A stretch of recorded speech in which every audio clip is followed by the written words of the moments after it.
I've been in the trucking business for almost 15 years now. This particular incident happened back in 2017. I was doing an overnight run through California's Mojave Desert, heading toward a stop in Arizona. If I remember right, I was hauling appliances. Can't say for sure though. It was pitch black in every direction around me. The headlights on my rig were dim as hell, and I've been putting off getting them repaired for way too long. Most of the time, it didn't really matter, but with no traffic around to offer any extra light, it was impossible to ignore. I kept having to squint to make out the road up ahead. That alone felt like it could have been a horror story. I thought about pulling over to wait for daylight, but I really didn't want to lose time. I was short on cash back then, so I chose to keep driving even though I knew it wasn't the safest option. The road was mostly a straight shot anyway, so I figured I could manage. Maybe an hour before sunrise, I noticed something coming up quickly in front of me. Afraid it might be an animal, I slammed on the brakes. My truck squealed to a halt, and that's when I saw what was actually there, a car with its hazards flashing. Strangely, it was parked dead center on the road, perfectly aligned with the double yellow lines. Even weirder, the passenger side door was swung wide open. My truck came to a stop maybe a foot shy of hitting it. Now, I'm not one to scare easily. I've been through a lot, and I've handled my fair share of fights at bars and truck stops. So fear wasn't my first reaction. More than anything, I was confused. I assumed maybe someone had broken down and needed help, so I reversed a little and pulled off to the side. I considered putting down some flares, but figured it wasn't worth it. I hadn't seen another vehicle all night. I stepped out and made my way over to the car. It was one of those warm desert nights, dead still. I remember thinking it was odd how windless it was. Even stranger, it was completely silent. Only the soft ticking of the hazard lights broke the stillness. As I got closer, I could tell the car was a newer-looking red Ford Fusion. I moved in a bit more cautiously now. That open door was bothering me. I circled the car and came to a sudden stop. It was completely empty. I double-checked every spot, even the back seat and floorboards. Nobody inside. Instantly, I felt a pit form in my stomach. I was expecting to find someone who needed a jump, maybe even someone taking a dumb nap in a worse spot. I definitely wasn't expecting an abandoned car, just sitting there in the middle of nowhere. I started glancing around nervously, suddenly aware of just how exposed I was. My head kept snapping in every direction. It felt like someone was watching, waiting to rush me. But it was so dark, I couldn't see anything beyond what my headlights touched. It was deeply unsettling. I lingered there, uncertain, weighing whether I should just get back in the truck and take off. Whoever owned the car had to be nearby. Despite my instincts screaming at me, I kept investigating. Inside, everything looked totally normal. The keys were still in the ignition, but the engine was off. I stepped back out and headed for the trunk. Figured I'd check it, just in case. I tried opening it. It was locked, so I went back, took the keys from the ignition, and tried again. Still stuck. It was jammed from inside somehow. I opened the back door and tried accessing the trunk from there. To my surprise, it gave way. Inside were 3 tightly packed garbage bags, along with a rope securing the trunk shut from within. I took one more look over my shoulder. No one. I leaned in, just inches from one of the bags. That's when a deafening gunshot exploded into the night. Startled, I banged my head against the roof of the car. I didn't even pause to think. I tossed the keys onto the seat and bolted out. Just as I climbed into the semi, I heard a raspy voice shouting in the distance. "Hey," the guy called again and again, getting closer. I scrambled to start the truck, threw in gear as quickly as I could. I was swearing like crazy when the engine stalled. That's when I saw him. As my truck began rolling forward, a man emerged behind the car. He was short and stocky with red hair, wearing overalls and boots. In one hand, he carried a small shovel. In the other, a beat-up hunting rifle. Our eyes met for a few seconds as my truck passed him. He didn't move. He didn't look wild or insane, either. Just concerned. As I kept going, he dropped the shovel and began waving frantically. He shouted, "Wait," a few times, but I wasn't about to stop. I floored it, pushing the semi way faster than I should have. After maybe 5 minutes, I started to relax a little. Then I saw headlights in my mirrors, gaining on me quickly. Panic set in. I was more terrified than I've ever been in my life. I grabbed my phone and called the police, trying to explain everything as best I could. That's when the car pulled up right behind me. It started honking repeatedly. I had no idea what he was planning. I just kept driving, praying he wouldn't ram into me. After about 15 minutes, he swerved ahead of me and hit his brakes, trying to force me to stop. I was inches from rear-ending him when red and blue lights suddenly flared ahead. The Ford swerved off-road and tore off into the desert, vanishing into the darkness. I pulled over and waited for the cop to approach. When he got there, I quickly recounted the entire thing. To my frustration, the officer didn't chase after the guy. Instead, he just took a report. I told him, twice, that he could probably still catch up if he left now. He told me not to worry, said backup would arrive soon, and they'd search the area thoroughly. Then he let me go and promised to call if there was an update. That call never came. None of my trucker buddies have a story like this. I've told it more times than I can count. I know what you're probably thinking. That guy was burying bodies out there. But why the tiny shovel? Why chase me down afterward? The bags were too small for whole bodies. Some of my friends think he may have done some cutting up. But for my own sanity, I tell myself it was animals. Maybe a diseased dog he was putting down, or even venomous snakes. I honestly don't know. All I can say is that ever since that night, I've never felt totally at ease driving through the desert alone after dark.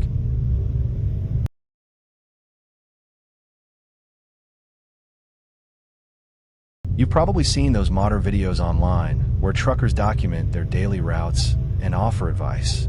Or maybe not. But as someone relatively new and young in the trucking world, my TikTok and YouTube Shorts feeds are full of them. I won't go into detail, but I had to drop out of a pretty respected university for personal reasons. People always say I could have done something more than driving trucks. Honestly, though, it's not a bad life. I've been making deliveries for just over 2 years now. Of course, the toughest part is the long hours. You can't truly understand how the solitude messes with you until you've lived it. My one piece of advice: make peace with whatever demons you carry, because they'll surface during those lonely stretches. That's what happened to me. This took place 3 months after I joined my first company. I was as green as they come. The trip was from southern New Jersey to Lafayette, Indiana, a 12-hour haul. 12 hours might not sound terrible until you realize I'd just come off another 8-hour drive. I was determined to power through the night. If all went well, I'd hit Lafayette by 3 a.m. Everything was going smoothly, almost no traffic, so I was able to push the semi a little harder than usual. Around the halfway point, I reached for a Red Bull in the center console. None there. Of course, I'd forgotten to restock after my last drop. I slammed the dashboard and groaned, dreading a stop. I hate breaking up drives. Maybe it's just me, but stopping, even briefly, makes me feel 10 times sleepier. After checking my GPS, I realized I had no choice. Nodding off on the highway wasn't exactly an option, so I took the lesser of two evils and pulled off the road at the first stop I saw. I had no clue where I was, probably somewhere deep in Ohio. Too late, I realized this wasn't a service station, just a creepy, rundown gas station with a weird little store beside it. It looked like it had been repurposed from something else, but I couldn't tell what. Thankfully, my GPS showed another convenience store not too far away, so I figured I'd walk there. Still, I figured I'd check the first store just in case. To be honest, I expected one of two things. Either the place was locked up, or maybe I'd get lucky. But the door swung open into complete darkness. I stood there a second, letting my eyes adjust. I figured I'd poke around, maybe find a stray energy drink or snack. Just as I was turning to leave, I spotted a faint glow from one of the back rooms. Curiosity got the best of me. I crept forward and eased the door open. To my surprise, the glow was coming from a plugged-in refrigerator. Hopeful, I opened the door. Nothing. It had been completely gutted. No shelves, just an empty shell. As I shut the door, I heard something. A clatter from the main room. Something dropping. I froze. 10 full seconds passed. Was it my imagination? I crept back into the front room and glanced around. Nothing. The place was silent and empty. I debated searching further, but I was running out of time. I walked back outside and hurried to the other convenience store. To my relief, it was open. I bought my drink and quickly returned to the truck, but the whole place gave me a weird feeling. I just wanted to be gone. Before starting the engine, I took one final glance at the abandoned store. The door was wide open. I was completely sure I'd closed it behind me. Still, it wasn't my problem. I turned the key and merged back onto the road. Once the caffeine hit, the fog of exhaustion started lifting. That's when my thoughts started spinning. The whole stop had been odd, but the fridge bugged me most. Who powers an empty fridge in a pitch-black, deserted building? I kept trying to come up with a logical answer. Maybe it was used for bait or luring animals. None of it made sense. I tried to shake it off and focused on driving. Then I noticed something. The curtain behind me, parting ever so slightly. I began to sweat. I kept glancing at it in the rearview mirror. It fluttered faintly, even though the air conditioning was off. My heart dropped. Someone was in the cab with me. I had no weapon, not even a pocket knife. As discreetly as possible, I typed the nearest police station into my phone. That next 20-minute drive was the most terrifying of my life. Every second, I imagined hands reaching out or someone trying to grab the wheel. At last, I pulled up to the station. I parked right out front, practically leapt from the cab, and ran inside.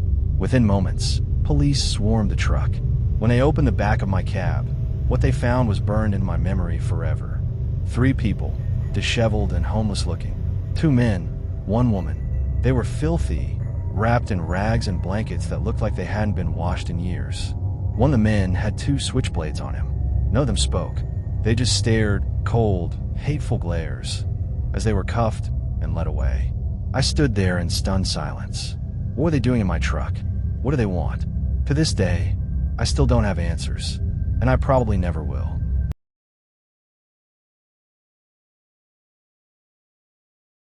My name's Kevin. I've been a truck driver for various companies over the past 15 years. At this point, the job has become pretty routine. Pick up the materials, double-check the inventory, and get them delivered as scheduled.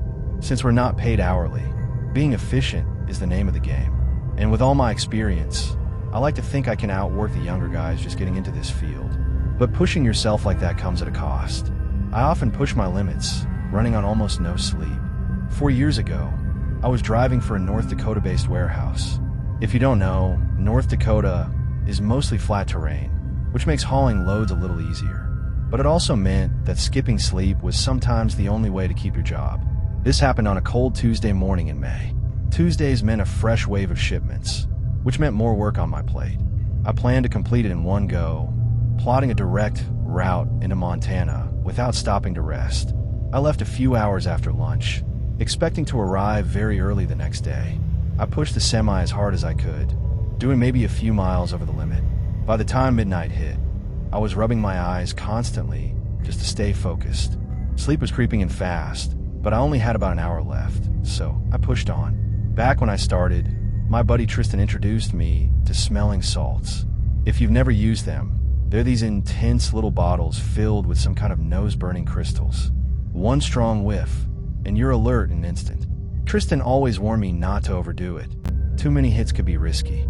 Still, they always gave me a jolt when I needed one. This was definitely one of those moments. I cracked open a bottle and inhaled deeply, snapping my head back on instinct. The surge of adrenaline rushed through me, and I hoped it would carry me to the finish line. Half an hour flew by, but I was back to struggling again. I started nodding off, until the rumble of my truck hitting the shoulder startled me awake. That was the final warning. I needed to stop. The highway was empty, but there wasn't a single shoulder or rest area in sight. Just dark forest lining both sides of the road. I slowed down, desperate to find a safe place to pull over. Driving at that speed, my headlights lit up more of the road than usual. That's when I saw something that didn't make any sense. A purple dress lying in the middle of the road. I blinked hard, wondering if I was hallucinating. I rubbed my eyes, blinked again. It was real. I passed it slowly, staring as I went by. Looking back, that should have triggered a bigger alarm. But I was too tired to register it properly. Maybe 200 yards later, I drove past a pair of shoes. That's when unease really started creeping in. Something was definitely off. I clutched the old cross that belonged to my father, David, a deeply religious man, and whispered a prayer. A few minutes up the road, I spotted more clothes scattered across the pavement. Some of them looked like they belonged to children. This time, I stopped the truck completely. My pulse was racing. Something wasn't right. I sat in the driver's seat, frozen, waiting for, I don't even know what. Eventually, instinct kicked in and I climbed out to inspect the area. The cold morning air bit into my skin and jolted me a bit more awake.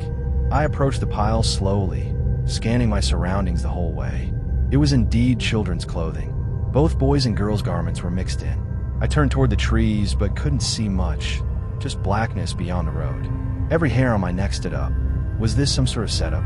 I couldn't be sure, but I decided I'd seen enough. I turned and started heading back to the truck. That's when I heard it, a sharp crunch of leaves to my left. I stopped, heart pounding, eyes searching the dark. Nothing. 30 seconds later, another crunch, but this time from the right.